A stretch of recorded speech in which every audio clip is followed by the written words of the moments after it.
Un seul, un géant qui semblait littéralement défier les lois de la physique, l'Antonov A225, qu'on surnommait Mriya. C'était bien plus qu'un simple avion, c'était un véritable titan du ciel, un rêve d'ingénieur devenu réalité. Alors, la question qui se pose, c'est comment un colosse pareil a-t-il pu tout simplement disparaître?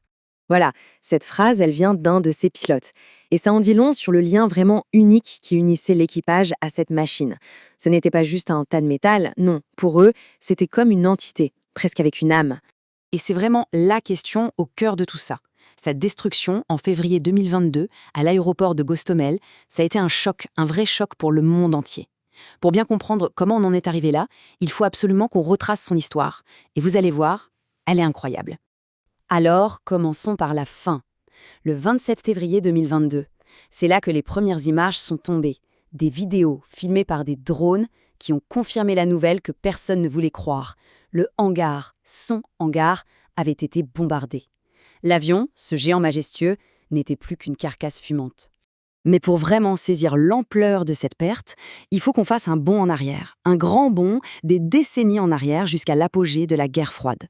Parce que c'est là que tout commence, au cœur de la plus grande rivalité du XXe siècle. C'était la course à l'espace, la vraie. D'un côté, les États-Unis qui développaient leur navette spatiale, de l'autre, l'Union soviétique qui, bien sûr, ne pouvait pas se laisser distancer. Ils ont donc lancé leur propre programme, Buran. Sauf qu'il y avait un problème, et un gros. Comment on fait pour transporter cette navette gigantesque de l'usine jusqu'au site de lancement?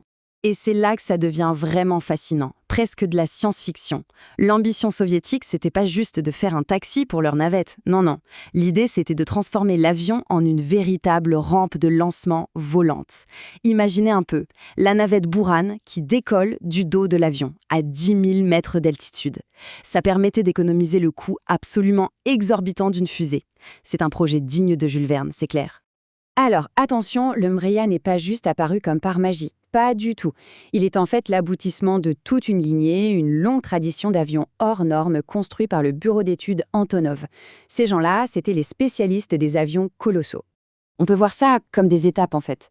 Tout commence en 1965 avec l'An-22 Antey, le tout premier avion de transport à large fuselage du monde. Ensuite, en 82, on passe un cap avec l'An-124 Ruslan, qui était une réponse directe au C-5 Galaxy américain.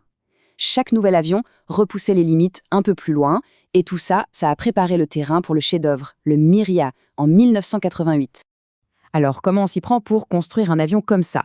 Eh bien, les ingénieurs d'Antonov sont partis d'une base qu'ils connaissaient bien, le Ruslan, qui était déjà un monstre. Mais ils l'ont amélioré. Ils ont allongé le fuselage, rajouté presque 15 mètres d'envergure, ils sont passés de 4 à 6 réacteurs, et puis ils ont conçu cette queue si particulière avec un double empennage pour gérer les turbulences de la navette. Évidemment, toute la structure a été renforcée pour pouvoir soulever 640 tonnes. Rien que ça. Et puis, l'Union soviétique s'effondre. Le programme Buran est abandonné. Fin de l'histoire? Pas pour le Mriya. En fait, c'est le début d'une toute nouvelle vie pour lui. D'un projet militaire top secret, il va devenir une star mondiale. Le moment clé de cette transformation, c'est sans doute le Salon du Bourget de 1989. Imaginez la scène, le Mriya qui atterrit à Paris avec la navette Buran sur le dos. Le monde occidental est littéralement stupéfait.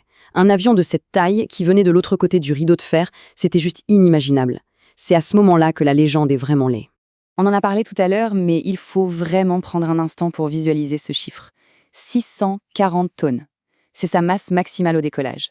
C'est juste énorme, un record absolu. Et pour mettre ça en perspective, parce que 640 tonnes, c'est un peu abstrait, prenons un avion que tout le monde connaît, le Boeing 747. Eh bien, le Mriya, c'était 100 tonnes de plus que le plus gros des 747. Il ne jouait tout simplement pas dans la même cour.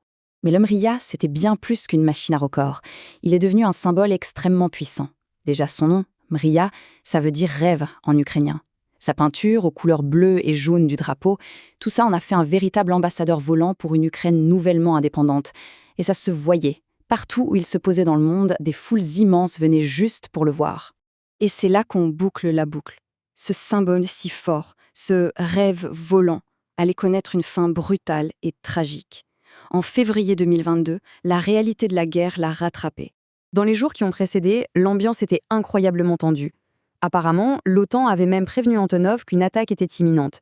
Il y avait un plan pour l'évacuer, pour l'envoyer en sécurité à Leipzig en Allemagne. Le départ était prévu pour le 25 février, sauf que l'invasion a commencé le 24, un jour trop tard. Après la libération de la zone, un des pilotes est retourné sur place, voir ce qu'il en restait. Et ces mots, ils sont d'une simplicité absolument déchirante. Ça montre bien qu'il n'a pas perdu qu'une machine, mais un compagnon. Une fierté nationale, là, réduite en cendres. On l'a déjà dit, mais c'est vraiment essentiel de s'en souvenir. Mriya, le rêve. Ce nom n'a pas été choisi au hasard, hein. Il a été choisi à un moment charnière, au moment où l'identité de l'Ukraine renaissait.